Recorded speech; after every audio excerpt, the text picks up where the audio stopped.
Thank you for joining me, Reverend Dr. Jason W. Morrison, theologist. We're going to do some narc work. We're going to look at some narcissistic information from a pretty popular diagnosis person on narcissism. Got a bit of background noise. We're on the run. Let's see what happens.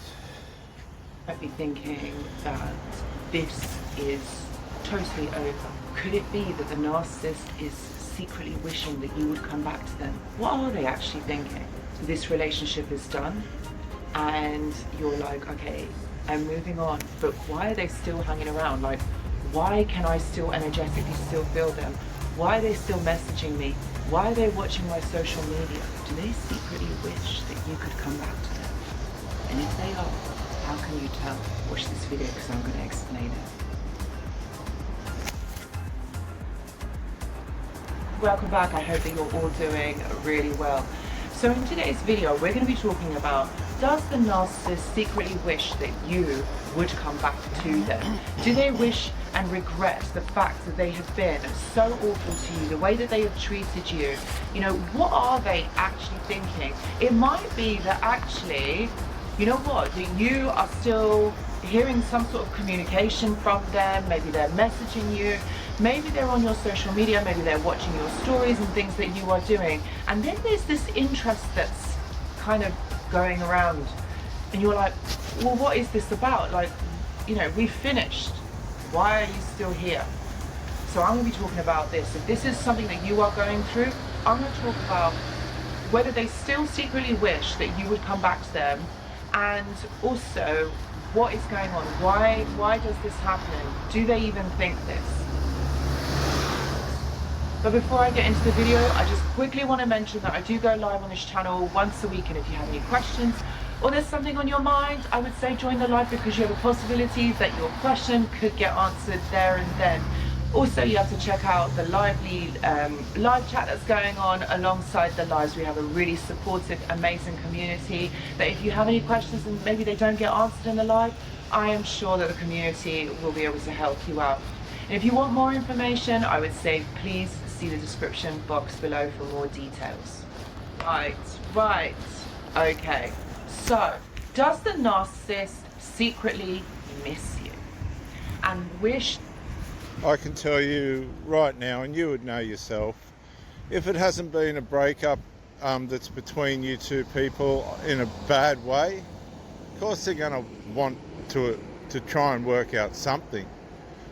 But they won't, because they're stubborn. This is why there was no resolve. There was a stubbornness presented towards the unresolved.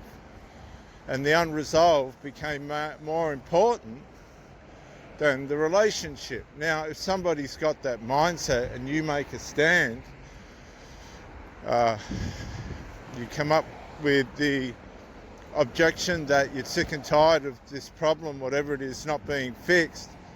A lot of these times, these people will reverse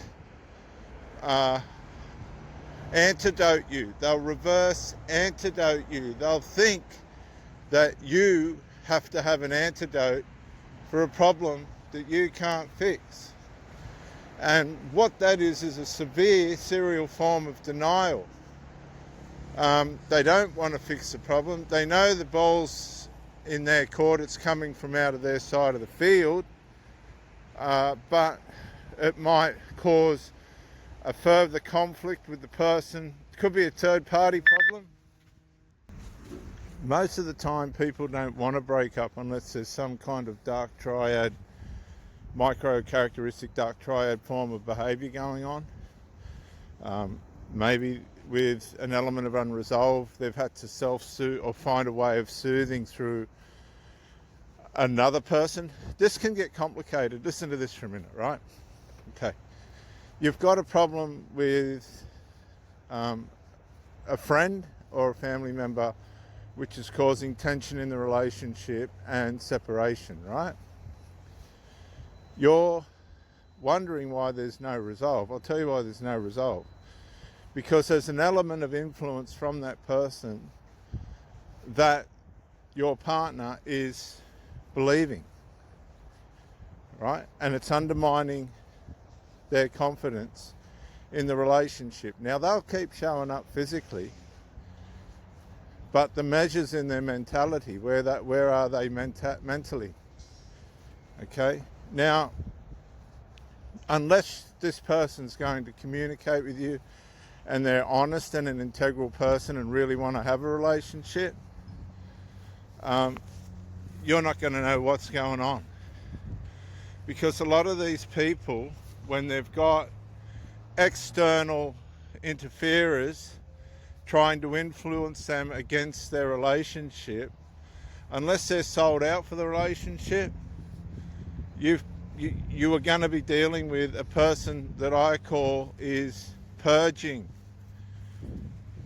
They're moving towards or trying to play a role in the relationship, but they're purging because they got doubts as well. Doubts that are coming through infiltration influences by third-party people. Now, say you're got a problem with one of the children. Say you're a third wheel person. You've got a partner and they've got children. You know the children are going to have their position in their heart and mind maternally and stuff. But sometimes these children can go micro, characteristic, dark, triad influence against a relationship, right? Now, the mother can hold this off to a point, but there will be an element of her psyche that will side with that out of faithfulness to the maternal bond, right? Which really is taking some of the substructure out of the strength of the relationship, because she'll sense this. Then, right, that person, if you start, or she or he starts to find tension coming from you in terms of wanting to get a resolve, but they're stalling, they're not pursuing a resolve, and that's building tension. This could cause the partner to reach out to another external source for soothing, right? This is how affairs and all this begin and start, because they're having a relationship with you now, but it's not on an integral level. It's gone evil. And if you haven't got the discernment and the insight and the spiritual abilities to sense that something just is not right, and the courage to be able to go, oh, this is real, something's not right, then if that person's in an emotional affair now, she's got the conflict with the children. Children don't like you. They're not going to like anybody else either, by the way. Then she's got the external source of soothing through another person on the outside of the relationship that's of the opposite sex. And then you're starting to pick up the vibes from not just the children, but her, because now she's completely drifting out of order. And this has not got nothing, absolutely nothing to do with you. And a lot of these people are going down the narcissistic, these people are narcs and that. They're just dysfunctional people that are unable to sort out the simplest of things. Everything comes back to a person's ability to resolve. Everything. And as soon as you're with somebody that's unable to resolve, forget about all this narc and all this, forget about that. You've got to work around the problems. And if the person that you're with is not fixing the problems, right, get out. Back out. You've got trouble. That's called trouble, a troubled person. Now, if they're surrounded by troubled people, how do you think they're going to find a solution to their problems? They're not, because they're incapable of doing it. Those problems will sit there, they'll stew, they'll fester, and the next thing you know, the person's self-serving in bed with somebody else. Because the problems aren't relative to that person. They're only relative to you. They've been created. All of this is created around you. That's how this evil works. And if you haven't got the discerning abilities to understand that all this is happening, all by the view of unresolved, then you need to get down and get some information on how to discern and understand how evil works so that you can protect yourself. A lot of people, good people,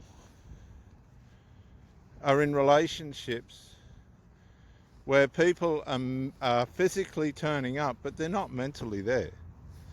They're just vampiring these people. They're not fixing any problems. They've got separation working in through their side of the relationship, and they're putting the unresolved before the relationship. That means they value something that's trouble to the relationship more than the relationship. That's your signal to exit. That's your indication to immediately detach. If you know there's a problem and the person's not willing to fix it, you've got to detach. There's no other choice. You're going to get smashed otherwise. Anybody that knows the Pro One Theologist channel, or the Pro Theologist channel now, knows that I always used to say when I was helping cult members get out of their cults, don't let your faithfulness and loyalty blind you from the life you should be living now. Don't let these people blind you from the life you should be living now. This is Reverend Dr. Jason W. Morrison, theologist. Thank you for joining me, and bye for now.